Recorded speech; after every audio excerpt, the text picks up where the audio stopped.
Sir, டெல்லியில கடந்த சில நாட்களாக பாஜகவுக்கு ஆதரவாக தீவிரமாக பிரச்சாரம் பண்ணிட்டு இருக்கீங்க. 3 கட்சிகளுமே அதிகப்படியான அ எ மக்கள் நலத்திட்டங்களை, இலவசங்களை அறிவிச்சிருக்காங்க. களத்துல சூழல் எப்படி இருக்கு சார்? 3 கட்சிகள்னு சொல்றீங்க. எனக்கு முதன்மையா இங்க பாரதிய ஜனதா கட்சி தெரியுது.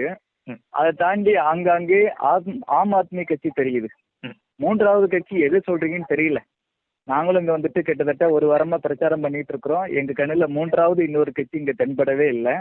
ம், அந்த ம், கட்சி இந்தியாவிலுமே அழிஞ்சிக்கிட்டு வருது. ம். டெல்லியில சுத்தமா பார்க்க முடியாத அளவுக்கு இருக்கு. லென்ஸ் வச்சு தான் பார்க்கணும்னு நினைக்கிறேன். அப்படிப்பட்ட கட்சியா இருக்குது. ம். இங்க டெல்லி எலெக்ஷனை பொறுத்தளவு இப்ப ஆளுங்கட்சியாக இருக்கக்கூடிய ஆம் ஆத்மி கட்சிக்கும் ம். பாரதிய ஜனதா கட்சிக்கும் தான் இங்க போட்டி. ம். இந்த முறை போட்டின்னு கூட பெருசா சொல்ல முடியாது. அது தேர்தல் அப்படிங்கறதால போட்டின்னு சொல்றோம். ம். கலை யதார்த்தத்தை பார்த்தோம்னா நிச்சயமா இந்த முறை பாரதிய ஜனதா கட்சி தான் ஆட்சி அமைக்கும். எங்க பார்த்தாலும் பிரதமர் நரேந்திர மோடி அவர்களுடைய மத்திய நல்லாட்சி மீது மக்களுக்கு ஒரு மிகப்பெரிய நம்பிக்கை வந்திருக்கிறது. ம். அரவிந்த் கெஜ்ரிவால் அவர்களுடைய ஆம் ஆத்மி பார்ட்டி மீது மக்களுக்கு அவநம்பிக்கையும் ம். ஒரு டிஸ்சாட்டிஸ்பாக்சனும் வந்திருக்குது. ம். சுத்தமா நிர்வாகம்ங்கிறதே இங்க கிடையாது. ம். அவ்வளவு மோசமா வச்சிருக்காரு அரவிந்த் கெஜ்ரிவால். ம். குறிப்பா நமது தமிழர்களை வசிக்கக்கூடிய பல்வேறு பகுதிகளுக்கு நாங்க போயிட்டு வந்துட்டு இருக்கிறோம். ம். அடிப்படை வசதிகள் கூட இல்லாம அல்லல் படுகிறார்கள் நம் தமிழர்கள். டெல்லியில கிட்டத்தட்ட 10 லட்சம் பேர் நம்ம தமிழர்கள் இருக்கிறாங்க. ம். அதை பார்க்கும்போது ஏதோ 70-80 வருஷத்துக்கு முன்னாடி வாழ்வாதாரம் தேடி அவங்க டெல்லிக்கு வந்திருக்கிறாங்க. ஆனா வந்து இங்கேயே செட்டில் ஆகி இருக்கக்கூடிய அந்த மக்களுக்கு தேவையான அடிப்படை வசதிகளை கூட பல ஆண்டுகளாக டெல்லி அந்த காங்கிரஸ் கட்சி செஞ்சு கொடுக்கல. இப்ப 10 ஆண்டுகளாக டெல்லி ஆண்டு கொண்டு இருக்கக்கூடிய அரவிந்த் கெஜ்ரிவால் அவர்களுடைய ஆம் ஆத்மி பார்ட்டி அதையும் செஞ்சு கொடுக்கல. எல்லாம் பார்த்தோம்னா ரொம்ப ரொம்ப ரொம்ப ரொம்ப சின்ன சின்ன சந்துல நிறைய பேரு ஒரு 25 ஸ்கொயர் ஃபீட்ல வீடு கட்டிக்கிட்டு அங்க வாழ்ந்துகிட்டு இருக்கிறாங்க. தண்ணி வசதி இல்லை, குடிநீர் வசதி இல்லை. ஒரு ஒரு ஆள் போலாம், ஒரு ஆள் வரலாம். அந்த அளவுக்கு சின்ன சின்னதா வந்துட்டு சந்து இருக்கு. 2 சைடும் வந்து பார்த்தோம்னா அந்த சந்துக்கு 2 சைடு வீடு இருக்கு. இடையில நடுவுல அந்த டிரைனேஜ் போயிட்டு இருக்கு. அப்படியே ஓப்பனாவே இருக்கு. சாக்கடெல்லாம் அப்படியே போயிட்டு இருக்கு. இப்படி தமிழர்கள் மட்டும் இல்லாம மற்ற மாநிலங்கள்ல இருந்து வந்திருக்கக்கூடிய லட்சக்கணக்கான ஏழை எளிய மக்கள் இவ்வளவு மோசமான கண்டிஷன்ல வாழ்ந்துட்டு இருக்கிறாங்க. என்னத்தான் 10 ஆண்டுகளுக்கு மேல அரவிந்த் கெஜ்ரிவால் ஆட்சி நடத்தினாரு? இது நிறைய வெளில சொல்லிட்டு இருக்கிறாங்க. ஃப்ரீ கரண்ட் கொடுத்தாரு, ஃப்ரீயா தண்ணீர் கொடுத்தாரு சொல்லி. இங்க வந்து பார்த்தா தான் தெரியுது அந்த ஃப்ரீ கரண்ட், ஃப்ரீ வாட்டர் இதுல எவ்வளவு ஃப்ராடு நடக்குதுன்னு மக்கள் சொல்லித்தான் தெரியுது. இன்னொரு மிக கொடுமையான விஷயம், குப்பை மேல தாங்க நடந்து போக வேண்டியதா இருக்குது. அவ்வளவு குப்பை. நம்மளால வந்துட்டு மூக்க பிடிக்காம போக முடியல. பல்வேறு பகுதிகளில் அவ்வளவு கஷ்டமா இருக்கு. அதுல குழந்தைகள், பெண்கள், இளைஞர்கள், இளம்பெண்கள், வயசானவங்கள்னு எவ்வளவு கஷ்டப்பட்டுட்டு இருக்கிறாங்க. ஒரு சின்ன இந்த 25 சதுர மீட்டர் உள்ள ஒரு வீட்டுல அதுல பெரியவங்க இருக்கிறாங்க, குடும்ப நடத்துறவங்க இருக்கிறாங்க, குழந்தைங்க இருக்கிறாங்க. எப்படி அதுல வாழ முடியும்? அவ்வளவு மோசமா இருக்கு. டெல்லியில ஏதோ கொஞ்சம் மத்திய அரசு அலுவலகங்கள் இருக்கக்கூடிய முக்கியமான பகுதிகள்லாம் கொஞ்சம் நீட்டா இருக்குது. மற்றபடி சாதாரண குடிமக்கள் வாழக்கூடிய எல்லா பகுதியுமே ரொம்ப ரொம்ப ரொம்ப ரொம்ப மோசமா இருக்கு. அவ்வளவு குப்பையா இருக்கு. இதை டெல்லின்னு சொன்னா நம்ம நம்பவே முடியல. ம். தமிழகத்துல எந்த ஒரு பகுதியுமே அப்படி இருக்காது. சரி, இதுக்கு என்ன காரணம் அப்படி பார்த்தோம்னா மக்கள் சொல்லிதான் நம்ம எல்லாத்தையும் தெரிஞ்சுக்கிறோம். மக்கள் சொல்றாங்க, ம். இந்த கார்பரேஷன் கவுன்சிலர் எலெக்ஷன் இருக்குல்ல, ம். அதுல அரவிந்த் கெஜ்ரிவால் பார்ட்டி நிறைய ஜெயிச்சிருக்கிறாங்க. ம். ஆனா இந்த கவுன்சிலர்ஸ் அவங்க தானே இந்த மாதிரி குப்பை இந்த மாதிரி விஷயத்தெல்லாம் சரி பண்ணணும். ம். அதெல்லாம் அவங்க செய்யவே இல்லை, வர்றதே இல்லை. மக்கள் வெளிப்படையா ஒரு விஷயத்த சொல்றாங்க. 10 ஆண்டுகளுக்கு முன்னாடி முதல் முறையா அரவிந்த் கெஜ்ரிவாலோட ஆம் ஆத்மி பார்ட்டிய ஆட்சிக்கு வரும் பொழுது ம். அந்த எம்எல்ஏ இவங்க எல்லாம் வந்து பார்த்தாங்க, சில விஷயத்தை செய்ய சொன்னாங்க. ம். ஆனா இப்ப 2வது முறை அவங்க எம்எல்ஏ ஆன அப்புறம், 2வது முறை ஆட்சி அமைச்ச அப்புறம் மக்களை பார்க்கறதே கிடையாது. ம். அவங்க சொன்ன வாக்குறுதி எதையுமே நிறைவேற்றுறது கிடையாது. ம். எங்களோட அடிப்படை தேவைகளை நிறைவேற்றி வைக்கிறதுக்காக எங்களை தொடர்பு கொள்றதே கிடையாது. யாரு எங்க எம்எல்ஏங்கிறது எங்களுக்கு மறந்து போச்சு. அந்த அளவுக்கு அவங்க மோசமா ம். அடிப்படை வசதிகள் எதுவுமே செஞ்சு கொடுக்கறதுல அவங்க கவனம் எல்லாம் ம். கோடிக்கணக்கான ரூபாய் கொள்ளடிக்கிறதுல மட்டும்தான் இருக்கு. அரவிந்த் கெஜ்ரிவால் இந்த மதுபான ஊழல் பத்தி மக்களுக்கு நல்லா தெரிஞ்சிருக்கு. ம். ம். லிக்கர் பாலிசி கேஸ் அப்படின்னு எல்லாருக்கும் தெரியுது. ம். எக்ஸைஸ் பாலிசி கேஸ் பத்தி தெரியாத ஆட்களே கிடையாது. ம். இன்னும் தமிழகத்துல கூட இந்த ஊழல் குறித்தான பல்வேறு விஷயங்கள் நம்ம சாதாரண மக்களுக்கு தெரியறதெல்லாம் ஓரளவுக்கு அரசியலை கவனிக்கக்கூடியவங்க, கல்வி அறிவு பெற்றவங்க, இவங்களுக்கு தான் தெரியுது. இங்க சாதாரண மக்கள் முதற்கொண்டு எல்லா தரப்பு மக்களுக்குமே அந்த மதுபான ஊழல் பத்தி நல்லா தெரியுது. நூற்றுக்கணக்கான கோடி ரூபாய் சிபிஐ சொல்லுது, 580 கோடி ரூபாய் இதுல வந்துட்டு இவங்க மால் பிராக்டிஸ் பண்ணி கொள்ளடிச்சிருக்கிறாங்க அப்படி சொல்லி. அடுத்தது என்போர்ஸ்மெண்ட் டைரக்டரேட் அரவிந்த் கெஜ்ரிவால ஒரு முதலமைச்சர்னு கூட பார்க்காம கைது பண்ற அளவுக்கு அவர் மோசமா ஊழல் நடவடிக்கைக்கு உடம்பியா இருக்கிறாரு. இந்த மாதிரி விஷயங்கள்லாம் காமன் மேன் சொல்றாங்க. நம்ம ஊர்ல சிபிஐ பத்தியோ இடிஐ பத்தியோ காமன் மேன் அதிகமா பேச மாட்டாங்க. இங்க எல்லாருக்கும் தெரிஞ்சிருக்கு, குறிப்பா தமிழர்களுக்கு நல்லா தெரிஞ்சிருக்கு. இங்க தமிழர்கள் உள்ளிட்ட லட்சக்கணக்கான மக்கள் வாடகை வீட்டுல வசிக்கக்கூடியவங்களுக்கு இந்த அரவிந்த் கெஜ்ரிவாலோட டெல்லி மாநில அரசாங்கம் ரேஷன் கார்டு கொடுக்கலங்க. நம்ம ஊர்ல நீங்க சென்னையில வந்து யாரு எந்த மாநிலத்துக்காரங்களா இருந்தாலும், இப்ப எந்த மாவட்டத்துக்காரங்களா இருக்கட்டும், தஞ்சாவூர் மாவட்டமோ, அரியலூர் மாவட்டமோ, திருச்சி மாவட்டமோ, இல்ல சேலம், மதுரை, இப்படி யாராச்சும் சென்னையில வந்து வாடகை வீட்டுல தங்கியிருந்தா கூட அரசாங்கம் என்ன செய்யும், மறுபடி அவங்களுக்கு வந்துட்டு வாடகை வீட்டுல இருந்தாலும் கூட அவங்களுக்கு ரேஷன் கார்டு, குடும்ப அட்டை கொடுக்கும். ஆனா டெல்லியில இருக்கக்கூடிய அரவிந்த் கெஜ்ரிவாலோட கவர்மெண்ட் அதை கொடுக்கல. இதுல லட்சக்கணக்கில் பாதிக்கப்படுறது தமிழர்கள் உள்ளிட்ட ஏழை எளிய மக்கள். அடிப்படை வசதிகள் எதுவுமே கிடையாது. குப்பை குளங்களை வந்துட்டு கிளீன் பண்றதுல அவ்வளவு மோசமா இருக்கு. குழந்தைகளுக்கு சுகாதார பிரச்சனை வருது, தண்ணியில பிரச்சனை பண்றாங்க. அதாவது ஒரு உதாரணத்துக்கு ஒருத்தர் சொன்னதை நான் அப்படியே சொல்றேன். 20,000 லிட்டர் வரைக்கும் தண்ணி ஃப்ரீன்னு வச்சுக்கோங்க சார். இது ஒரு 20,000 தாண்டி 1 லிட்டர் அதிகமாயிட்டாது வழக்கமா இந்த 20,000 லிட்டருக்கு என்ன காசு கொடுப்பாங்களோ, சார்ஜ் பண்ணுவாங்களோ, அதை இந்த 1 லிட்டர்ல வச்சிடறாங்க சார். எங்களால இந்த 20,000 லிட்டர்னு அரசாங்கம் ரேஷன் மாதிரி கொடுக்குது இல்ல, அதுக்குள்ள எங்களால பயன்படுத்த முடியாது. 1 லிட்டர் அதிகமாயிட்டாவே அது ஒரேடியா கொள்ளடிச்சிடறாங்க அப்படின்றாங்க. கரண்ட்லயும் இந்த பிரச்சனை தான் இருக்கு. எனக்கு எதை சொல்லி ஒரு சில வாக்குறுதிகளை ஏமாத்த வராங்கன்னா, பஞ்சாப்ல நாங்க வந்துட்டு 1000 ரூபாய் கொடுக்குறோம்னு சொன்னோம், அதே மாதிரி இங்கேயும் வந்துட்டு நாங்க ஜெயிச்சோம்னா பெண்களுக்கு மாசம் 1000 ரூபான்னு சொல்றாங்க. இது கொஞ்சம் மக்கள் மத்தியில பேசப்படுது. ஆனா மக்கள் உஷாரா இருக்காங்க. பஞ்சாப்ல இவங்க 1000 ரூபாய் கொடுக்கறன்னு சொல்லி ஜெயிச்ச அப்புறமும் இன்னும் கொடுக்கல. இப்ப தமிழகத்துல பாருங்க, திமுக அரசாங்கம், திமுக வந்துட்டு எலெக்ஷன்ல நிற்கும் பொழுது நாங்க ஆட்சிக்கு வந்தோம்னா குடும்ப தலைவிகள் ஒவ்வொருத்தருக்குமே மாசம் 1000 ரூபாய்னா, ஆட்சிக்கு வந்துட்டு 28 மாதங்கள் கொடுக்கவே இல்லை. 29வது மாசம் தான் ஒரு பகுதி குறிப்பிட்ட மக்களுக்கு மட்டும்தான், பெண்களுக்கு மட்டும்தான் மாசம் 1000 ரூபாய் கொடுத்தாங்க. எல்லா குடும்ப தலைவர்களுக்கும் இன்னமும் கொடுக்கப்படல. யாருக்கெல்லாம் கொடுக்க ஆரம்பிச்சாங்களோ அது 28 மாசம் கழிச்சு தான் கொடுத்துருக்காங்க. மாசத்துக்கு 1000 28,000 கொடுத்துருக்கணும், கொடுக்கல. அதே போல இவங்க டெல்லிலயும் வந்து பார்த்தோம்னா கொடுக்க மாட்டாங்க. ஏன்னா பஞ்சாப்ல அரவிந்த் கெஜ்ரிவால் கவர்மெண்ட் கொடுக்கறன்னு சொல்லி கொடுக்கல அப்படின்னும் சில பேர் வந்துட்டு பேசுறாங்க. ஆனா பாரதிய ஜனதா கட்சி 18 வயதுக்கு மேற்பட்ட 60 வயதுக்கு உட்பட்ட பெண்களுக்கு நாங்க ஆட்சிக்கு வந்தோம்னா மாசம் 2,500 ரூபாய் கொடுப்போம், 60 வயதிற்கு மேற்பட்ட பெண்களுக்கு மாசம் 3,000 ரூபாய் கொடுப்போம் இருக்கிறாங்க. இதுல நீங்க தமிழகத்துல இருக்கக்கூடிய அந்த 1000 ரூபாய் ஸ்கீமுக்கும் பாரதிய ஜனதா கட்சி டெல்லியில சொல்லி இருக்கக்கூடிய 2,500 ரூபாய் 3,000 ஸ்கீமுக்கும் ஒரு வித்தியாசம் இருக்குங்க. அங்க ஒரு குடும்பத்துல எத்தனை பெண்கள் இருந்தாலும் தமிழகத்துல ஒருத்தருக்கு தான், அந்த குடும்ப தலைவிக்கு மட்டும்தான் மாதம் 1000 ரூபாய். இங்க என்ன சொல்லியிருக்கிறாங்கன்னா, ஒரு குடும்பத்துல எத்தனை பெண்கள் இருந்தாலும், உதாரணத்துக்கு ஒரு அம்மா இருக்கிறாங்க, அடுத்தது அவங்களுக்கு 2 பெண் குழந்தைகள் இருக்கிறாங்க அப்படின்னா 3 பேராகதான், 3 பேருக்குமே தனித்தனியா அவங்க அக்கௌண்ட்ல போடுறேன்னு பாரதிய ஜனதா கட்சி சொல்லியிருக்குது தேர்தல் வாக்குறுதிகள்ல. அப்போ ஒரு குடும்பத்துல 3 பெண்கள் இருந்தா, 60 வயதுக்கு உட்பட்ட பெண்களா இருந்தா, 18 வயசுக்கு மேல 60க்குள்ள இருந்தா 7,500 ரூபாய் கிடைக்கும். அதுலயே 60 வயதுக்கு மேற்பட்ட யாராச்சும் இருந்தாங்கன்னா, இப்போ 2 பேர் வந்துட்டு 60 வயதுக்குள்ள, ஒருத்தர் 60 வயதுக்கு மேல அப்படின்னா அந்த 2 பேருக்கும் தலா 2,500னா 5,000 ரூபாய் பிளஸ் 60 வயதுக்கு மேற்பட்ட ஒரு பெண்மணிக்கு 3,000 ரூபாய், மாசம் 8,000 ரூபாய் கிடைக்கும். இந்தியாவிலேயே எந்த ஒரு மாநிலத்திலையும் இந்த மாதிரி ஒரு ஸ்கீம் நடைமுறைப்படுத்தப்படல. அடுத்ததா பெண்களை மையப்படுத்தி இங்க நிறைய சொல்லியிருக்கிறாங்க. கர்ப்பிணி பெண்களுக்கு 21,000 ரூபாய் கொடுக்கறன்னு அரசாங்கம் சொல்லியிருக்குது. தீபாவளி, ஹோலி அந்த மாதிரி பண்டிகை காலகட்டங்கள்ல ஒரு சிலிண்டர், கேஸ் சிலிண்டருக்குள்ள சமையல் எரிவாயு அது இலவசமா கொடுக்கறோம் சொல்லியிருக்கிறோம். இப்ப வருஷத்துக்கு 2 சிலிண்டர் கேஸ் சிலிண்டர் இலவசமாக கொடுக்கப்படும் சொல்லியிருக்கு. அது இல்லாம ஒவ்வொரு சிலிண்டர்லயும் ஒரு கேஸ் சிலிண்டருக்கு 500 ரூபாய் விலை குறைப்புன்னு சொல்லியிருக்காங்க. ஏற்கனவே 800 ரூபாய் தான் வச்சுக்கிட்டு இருக்கு.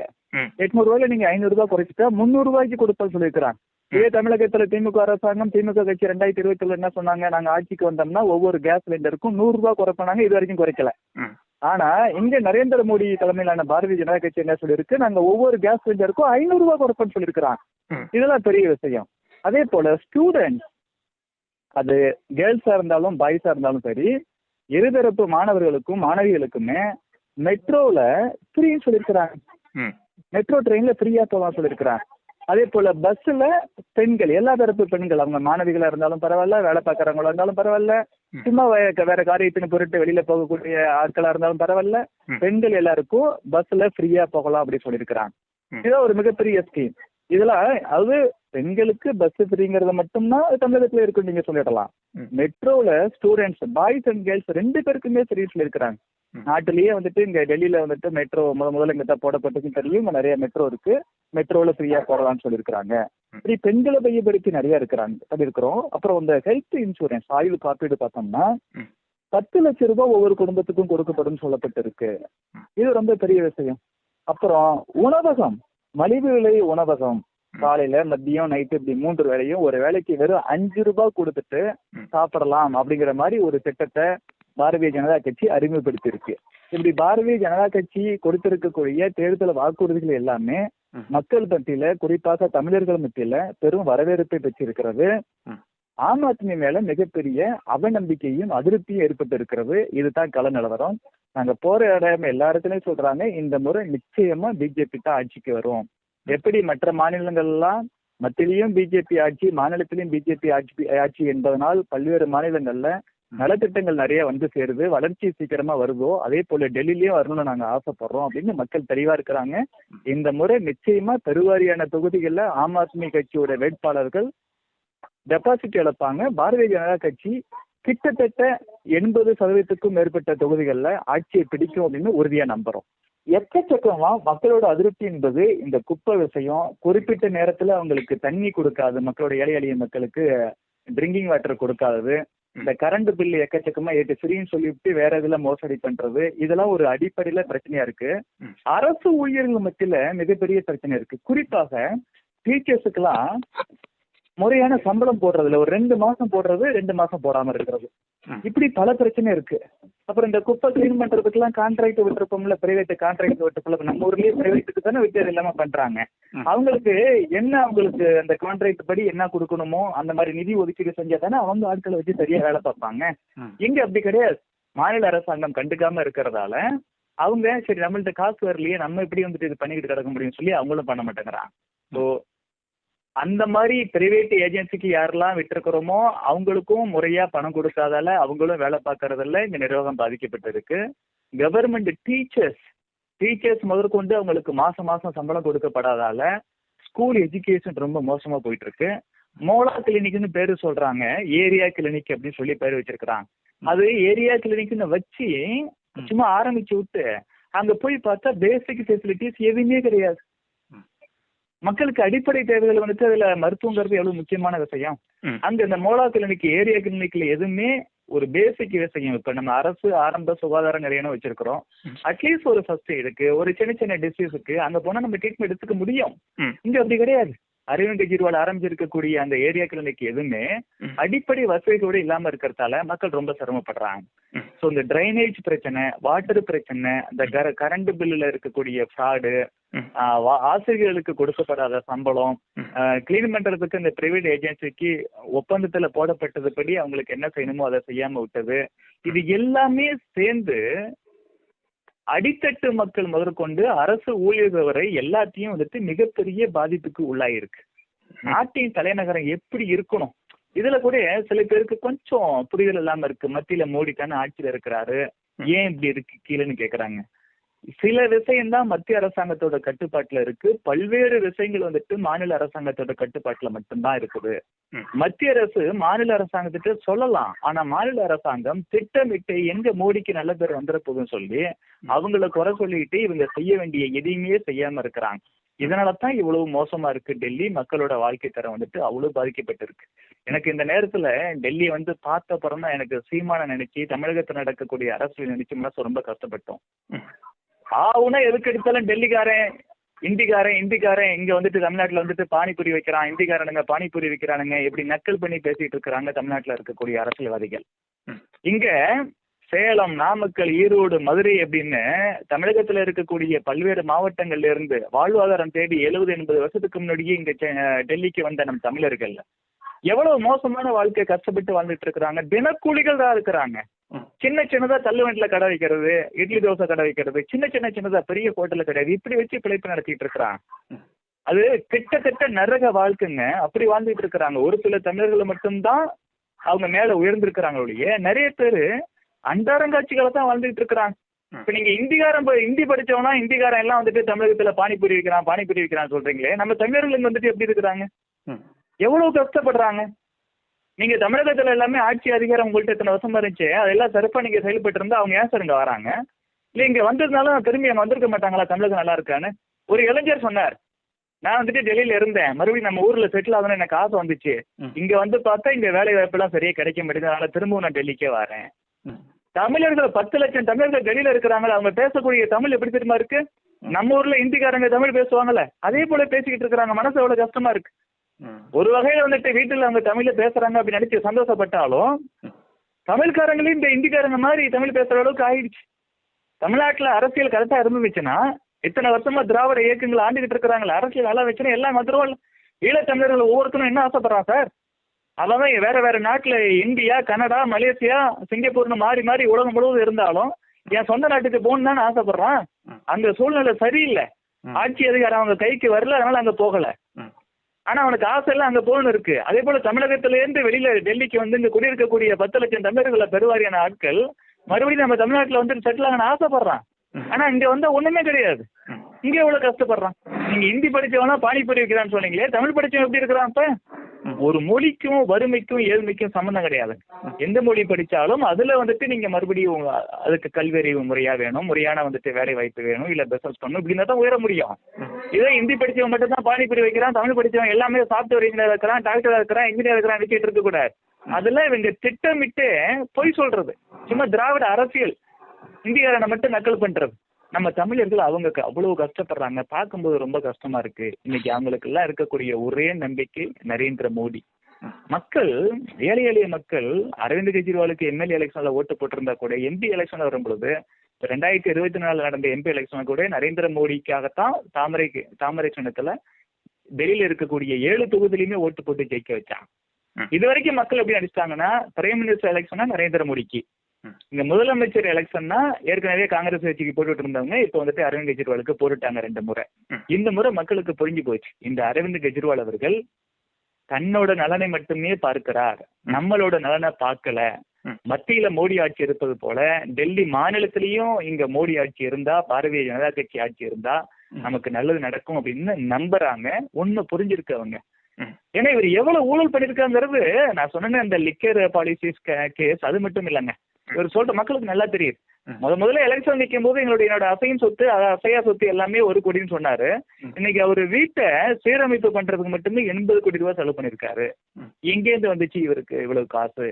இவர் அரெஸ்ட் பண்ணி போட்டது நியாயம்தான், எந்த ஒரு முகாந்தரமும் இல்லாமலாம் அரெஸ்ட் பண்ணி போட முடியாது அப்படின்னு நல்ல அரசியல் பேசுறாங்க. குறிப்பா தமிழர்கள் நிறைய அரசியல் பேசுறாங்க. அவங்க அன்றாடம் காட்சிகளா இருக்கிறாங்க, தினக்குடிகளா இருக்கிறாங்க. ஆனா அரசியல் பத்தி நல்ல புரிதல் இருக்கு. அந்த அடிப்படையில் அவங்க சொல்றாங்க, மத்தியில மோடி ஆட்சி, டெல்லி மாநிலத்திலேயே மோடி ஆட்சி தான் வரணும், இந்த முறை நாங்க கண்டிப்பா தாமரைக்கு தான் ஓட்டு போறோம்னு சொல்றாங்க. இப்போ நாங்க தமிழகத்திலிருந்து வந்திருக்கக்கூடிய எல்லாருமே ஆளுக்கு ஒரு டீமா 2-3 பேர் ஒன்னா சேர்ந்து ஒவ்வொரு குழுவா பல்வேறு தொகுதிகளில் போயிட்டு ஓட்டு கேட்கிறோம். குறிப்பா தமிழர்கள் பகுதியில பாருங்க, அதர் ஸ்டேட்ல இருந்து தமிழ்நாட்டுல வந்து யாராச்சும் செட்டில் ஆனா அங்க இருக்கக்கூடிய சில பேர் இவங்கெல்லாம் வேற ஸ்டேட்டுக்காரங்க, குறிப்பா சீமான் போன்ற ஆட்கள் அப்படி வெறுத்து உண்டு பண்றாங்க. டெல்லியில இருக்கக்கூடிய 70 சட்டமன்ற தொகுதியில 27 சட்டமன்ற தொகுதியில தமிழர்கள் இருக்கிறாங்க. இப்ப நாங்க இப்ப இருக்கிற ஏரியா ஜே காலனி ஒரு ஏரியா, வசீர்பூர்ங்கிற அசம்பிளி கான்ஸ்டிடியூன்சி. இந்த ஜே காலனில மட்டுமே 8000 பேர் தமிழர்கள் இருக்கிறாங்க. ஏற்கனவே மோதி பாக்குன்னு ஒரு அசம்பிளி தொகுதிக்கு போனோம். மோடி, நரேந்திர மோடி இல்ல, அவருக்கு முன்னாடியே மோடி, MOTI, மோதி பாக்குன்னு ஒண்ணு இருக்கு. அங்க மெட்ராஸ் காலனே ஒண்ணு இருக்கு. அந்த மெட்ராஸ் காலனில மாரியம்மன் கோயில்ல கட்டி வச்சிருக்கிறாங்க. இன்னொன்னு சாஸ்திரி நகர் ஒரு ஏரியாவுக்கு போனோம், அங்கேயும் ஒரு மாரியம்மன் கோயில். இந்த ஜே காலனில ஒரு பிரம்மாண்டமான மாரியம்மன் கோயில் கட்டப்பட்டு இருக்கு. எனக்கு இந்த நேரத்துல இவங்களை நினைச்சு பெருமையா இருந்துச்சு. தமிழகத்துல இருக்கக்கூடிய தமிழர்கள் எல்லாம் இந்த திமுக அரசாங்கம் இந்த அறநிலையத்துறைன்னு ஒண்ணு வச்சுக்கிட்டு நம்ம கோயில்கள்லாம் முறையா பாதுகாக்காம நலிவடைய வச்சுக்கிட்டு இருக்கு, எல்லாமே மோசமா போயிட்டு இருக்கு. அதை கண்கூடா நம்ம பார்த்தும் கூட நம்ம ஒண்ணும் செய்யாம அங்க இருக்கிறோம். ஆனா பிழைப்பு தேடி 70-80 வருஷத்துக்கு முன்னாடி டெல்லிக்கு வந்த ஏழை எளிய தமிழர்கள் இங்க வந்தும் மாரியம்மன் கோயில், ஒவ்வொரு தமிழர் ஏரியாவிலையும் கோயில் இருக்குங்க. இந்த ஜே காலனி மாரியம்மன் கோயில் பிரம்மாண்டமா கட்டிட்டு இருக்கிறான். அதெல்லாம் நினைக்கும் போது இவங்களை நினைச்சு நான் பெருமைப்பட்டேன். தமிழகத்துல இருக்கக்கூடிய தமிழர்களுக்கு தான் இன்னும் விழிப்புணர்வு முழுசா வரல. ஆனா டெல்லியில இருக்கக்கூடிய தமிழர்கள் எல்லாருக்கும் அந்த விழிப்புணர்வு இருக்கு அப்படின்னு நினைச்சு பெருமைப்பட்டேன். இந்த 27 தொகுதியில 27 தொகுதியில தமிழர்கள் இருக்கிறாங்க. எவ்வளவு பெரிய விஷயம். இங்க வெறுப்பு இருக்கா? நான் அவங்ககிட்ட தனிப்பட்ட முறையில் நிறைய பேர்கிட்ட கேட்கறேன், உங்களுக்கு இங்க ஏதாச்சும் இந்திக்காரங்களால ஏதாச்சும் பிரச்சனை இருக்கா? நீங்க எல்லாம் தமிழ்நாட்டுல இருந்து இங்க வந்து செட்டில் ஆயிருக்கீங்களே, இப்ப இவங்களுக்கு நீங்களாம் வெளியே ஸ்டேட் அப்படி ஏதாச்சும் பாக்குறாங்களா அப்படின்னு. அப்படிலாம் ஒண்ணுமே கிடையாது சார். எங்களுக்கு வாழ்வாதாரம் தான் தினக்கூலிகளா போயிட்டு வந்துட்டு இருக்கிறோம். நிறைய பேர் படிக்காம இருக்கட்டும், இப்ப அடுத்த ஜென்ரேஷன் தான் சார் படிக்க ஆரம்பிச்சிருக்கிறாங்க. அதாவது இப்ப என்ன தற்போதைய தலைமுறை இருக்குல்ல, அவங்க எல்லாம் ஸ்கூலுக்கு போறாங்க, காலேஜுக்கு போறாங்க. நாங்க கொஞ்சம் படிக்காம இருக்கட்டும், அதனால தினக்கூலிகளா இருக்கிறோம். மற்றபடி எங்களுக்கு இந்த பாதுகாப்பு பிரச்சனை எல்லாம் எதுவுமே கிடையாது. சீமான் போன்ற பிரிவினைவாதிகளும் நல்லா கத்துக்கணும். திராவிடம் நார்த் இந்தியன்ஸ் எல்லாம் வந்துட்டு ஆரியன், அவன் வேற இவன் வேறன்னு பேசக்கூடிய திமுக கத்துக்கணும். டெல்லியில இருக்கக்கூடிய 10 லட்சம் தமிழர்களை அவங்க வாழ்வாதாரத்துக்காக தினக்கூலிகளை வேலை பார்த்தாலும் கூட பாதுகாப்புக்கு எந்த பிரச்சனை இல்லை. இங்க இருக்கக்கூடிய இந்திக்காரங்க யாருமே அவங்கள நீங்களாம் தமிழர்கள், இது எங்களோட இந்தி மாநிலம் அப்படிலாம் பேசல. ஒற்றுமைதான் இருக்கிறான். இங்க தமிழர்களும் இந்திக்காரங்களும் அவ்வளவு சொந்த அண்ணன் தம்பியா, மாமன் மச்சானா, அங்காளி பங்காளியா அவ்வளவு ஒட்டி உறவாடுறாங்க. நம்ம தமிழர்கள் சின்ன குழந்தைங்க முதற்கொண்டு ஒரு 70-80 வயசு பாட்டி வரைக்கும் நல்ல இந்தி பேசுறாங்க. எங்களுக்கு வருத்தமே இந்த கருணாநிதிங்கிற ஒரு படுபாவியாலையும் இந்த மு க ஸ்டாலின்ங்கிற படுபாவியாலையும் நம்மளால இந்தி கத்துக்க முடியாம போயிடுச்சு. ஹிந்தி தெரிஞ்சா இன்னும் இங்க உள்ள இந்திய மக்கள்கிட்ட நல்லா பேசலாமே அப்படிங்கிற ஒரு மிகப்பெரிய ஏக்கம் இருக்கு. பிஹெச்டி வரைக்கும் படிச்சிருக்கா சார், அவங்கள்ட்ட நல்லா வாய் திறந்து பேச முடியலையே. ஹிந்தி தெரியலங்கிற ஒரே காரணம் தானே. அவ்வளோ கோபமா வருது இந்த திமுக மேல. இவனோட குடும்பத்தை சேர்ந்தவங்க மட்டும் எல்லாமே ஹிந்தி கத்துக்கிறாங்க, டெல்லியில வந்துட்டு எம்பி ஆகுறாங்க, மந்திரி ஆகுறாங்க. நம்மளை மட்டும் ஹிந்தி கத்துக்காம இந்த மாதிரி தடுத்துட்டாங்களே. பணக்காரங்களுக்கு பிரைவேட் ஸ்கூல்ல வந்துட்டு ஹிந்தி கத்துக்க வாய்ப்பு கொடுக்குறாங்களே. நம்மளை போன்ற ஏழை எளிய மாணவர்கள் கவர்மெண்ட் ஸ்கூல்ல போய் படிச்சோமே, நமக்கு இந்த வாய்ப்பை ஏற்படுத்தி கொடுக்கலையே. சரி, நமக்கு தான் அந்த வாய்ப்பு கிடைக்கல. இன்னமும் கூட ஏழை எளிய மாணவர்கள், விவசாயிகளோட மாணவ மாணவிகள் குழந்தைகள், இது கூலி தொழிலாளிகளோட குழந்தைகள் எல்லாம் கவர்மெண்ட் ஸ்கூல்ல தானே படிக்கிறாங்க. இன்னமும் அவங்களுக்கு ஹிந்தி சொல்லி கொடுக்காம தடுக்கிறாங்களே அப்ப நினைச்சு நமக்கு கோபம் வருது. இங்க இருக்கக்கூடிய தமிழர்களுக்கு ஹிந்தி தெரியறதால தான் இன்னைக்கு இந்த 10 லட்சம் தமிழர்களும் இன்னைக்கு ஏதோ ஒரு வேலை செஞ்சு வாழ்க்கையை ஓட்ட முடியுது. இவங்களை பார்க்கும்போது அவங்களோட பொருளாதார நிலை, அவங்களோட வாழும் இடங்கள் இதெல்லாம் பார்க்கும்போது கஷ்டமா தான் இருக்கு. ஆனாலும் கூட அவங்களுக்கு இருக்கக்கூடிய தமிழ் பற்று, குறிப்பாக நம்ம இந்து தர்மத்து மேல, நம்ம கோவில்கள் மேல இருக்கக்கூடிய பற்று நினைச்சு வியந்து போறேன் நான். இவ்வளவு பிரம்மாண்டமான கோயில் நான் எடுத்துக்கூட என்னோட முகநூல்ல போட்டிருக்கிறேன். எந்த அளவுக்கு அவங்களுக்கு வந்துட்டு நம்ம இந்து தர்மத்து மேல அவங்களுக்கு பிடிப்பு இருந்திருந்தா, அந்த உறுதியான தன்மை இருந்திருந்தா, இங்க பிழைப்புக்காக இவ்வளவு தூரம் ஓடி வந்து கஷ்டப்படும் போது கூட எல்லாரும் சேர்ந்து இவ்வளவு பிரம்மாண்டமான கோயில் கட்டுவாங்க. நான் அக்கா வானதி சீனிவாசன் அவர்களுக்கு கூட ஒரு கோரிக்கை வச்சேன். இந்த பகுதியில இருக்கக்கூடிய ஒரு நிர்வாகியை கூட்டு போயிட்டு இந்த கோயிலுக்கு நீங்க வரணும்னு சொல்றாங்க, கட்டிக்கிட்டு இருக்கிறாங்க இந்த கோயிலுக்கு, நீங்க நேர்ல போகணும் அக்கா, நீங்க அங்க போயிட்டு அவங்களுக்கு தேவையான உதவிகளை ஏதாச்சும் செய்யணும் அப்படின்னு கோரிக்கை வச்சிருக்கிறேன். அக்காவும் ஓகேன்னு சொல்லியிருக்கிறாங்க. தலைவர் அண்ணாமலை அவர்கள் 1ஆம் தேதியும் 2ஆம் தேதியும் டெல்லிக்கு வராங்க, பிரச்சாரத்துக்கு வராங்க. தலைவர்கிட்டையும் இதை பத்தி என்னோட கோரிக்கை வைக்கணும்னு இருக்கிறேன். இங்க தலைவரை பத்தி பேசும்போதுதான் ஒரு முக்கியமான விஷயம் ஞாபகம் வருது. டெல்லியில இருக்கக்கூடிய தமிழர்கள் மட்டும் இல்லைங்க, டெல்லியில இருக்கக்கூடிய இந்தி உள்ளிட்ட பிற மொழிகள் பேசக்கூடிய நிறைய பேரு அண்ணாமலை அண்ணாமலை அண்ணாமலை அப்படின்னு, அவங்களால அண்ணாமலைன்னு கிளியரா சொல்ல முடியல, அண்ணாமலைன்னு சொல்றாங்க. ஏன்னா வேற மொழிக்காரங்க இல்லையா. தலைவருக்கு மிகப்பெரிய ஃபேன்ஸா இருக்கிறாங்க எல்லாமே. எனக்கு தெரிஞ்சு தமிழகத்துல நம்ம தலைவரை எவ்வளவு கொண்டாடுறோமோ அதோட ஒரு படி மேலே போய் தலைவரை கொண்டாடுறான். தலைவர் அண்ணாமலை அவர்கள் தமிழகத்துக்கான தலைவர் மட்டுமில்ல, ஒட்டுமொத்த இந்தியாவுக்கான தலைவராக உயர்ந்து நிற்கிறார். அந்த அளவுக்கு மக்களுக்கு அவரை ரொம்ப பிடிச்சிருக்கு. தலைவரும் கூட இங்க வரும் பொழுது கூட்டு போய் இந்த கோயில்களுக்கு நம்ம ஏதாச்சும் செய்யணும் தலைவரேன்னு சொல்லி கோரிக்கை வைக்கலான் இருக்கிறேன். இந்த மக்களுக்கு நம்ம எல்லாம் சல்யூட் பண்ணணும். நம்மளோட சனாதன இந்து தர்மத்தை இந்த அளவுக்கு தூக்கி பிடிக்கிறாங்களே, அவங்க நாம பாராட்டணும். வாழ்வாதாரத்துக்கு சிரமப்பட்ட கூட கலாச்சாரத்தை விட்டுறக்கூடாது, குறிப்பா ஆன்மீக கலாச்சாரத்தை விட்டுறக்கூடாதுன்னு சொல்லி அவ்வளவு பாடுபட்டு இருக்கிறாங்க. தமிழகத்துல இருக்கக்கூடிய தமிழர்கள் கோவில்கள் விஷயத்துல டெல்லியில இருக்கக்கூடிய தமிழர்கள்ட்ட பாடம் கத்துக்கணும்.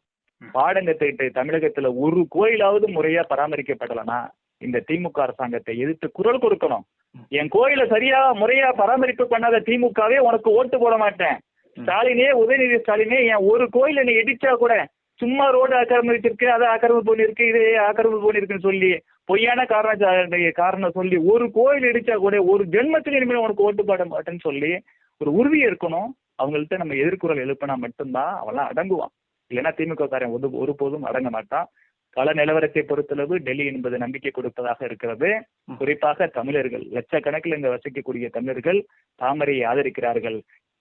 பாரத நாட்டின் தலைநகராம் டெல்லியில் இருக்கக்கூடிய தமிழர்கள் தாமரையை ஆதரிப்பதை போல தமிழகத்தில் இருக்கக்கூடிய தமிழர்களும் பெருவாரியான தமிழர்கள் தாமரையை ஆதரித்து 2026 கோட்டையிலும் சென்னை கோட்டையிலும் பாரதிய ஜனதா கட்சியை ஆட்சியில் அமர்த்துவார்கள் என்னும் நம்பிக்கை பிறந்திருக்கிறது. நன்றி சார்.